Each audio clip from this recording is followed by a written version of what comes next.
جاندار کی شکل ہی انڈے کے اندر ہے، اور اس کے نتیجے یہی ہے کہ یہی میری دنیا ہے، یہی میری دنیا ہے۔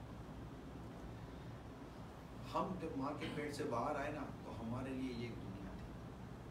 آہستہ آہستہ ہم یہاں بڑے ہوئے، شعور آیا، سمجھ آئی، آنکھوں سے دیکھا یہ سب دنیا ہے، دنیا ہے، یہ نقشہ ہم نقشہ دیکھتے ہیں۔ آج کل جہاز والوں نے بڑا آسان کر دیا ہے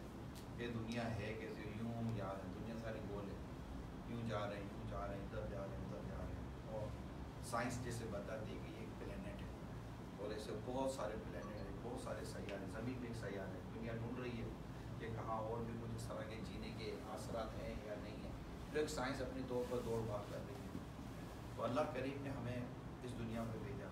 ہم پیدا ہوئے، ایک ڈیوریشن ہے۔ آپ تصور کریں اس طرح ماں کے پیٹ سے نکلنے کے بعد یہ کتنی بڑی کائنات ہمیں نظر آئی، جب ہم دنیا سے جائیں گے نا تو کچھ اور ہی جہاں ہوگا، وہ کچھ اور ہی جہاں ہوگا۔ وہاں اس سے پہلے کئی لوگ جا چکے ہیں جن کی جانیں نکل گئیں، وہ جا چکے ہیں، وہ کہاں ہیں، کس حال میں ہیں، اللہ بہتر جانتا ہے، اس کے پیارے حبیب اس کے بتائی سے بہتر جانتے ہیں، لیکن یہ طے ہے کہ ہم نے اس جہاں میں جانا ہے۔ وہ ٹیمپریری اسٹے، وہ ٹیمپریری اسٹے، یہاں پر کسی کا انتہائی کم ہے،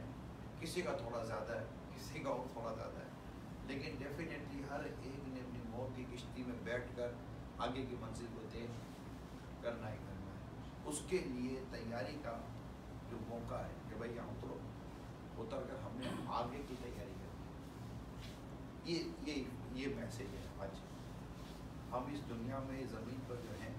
ہم نے یہاں جینے کی ضرورتیں پیدا کرنی ہے، حاصل کرنی ہے، اور یہاں کی ضرورتیں حاصل کر کے یہاں جی کر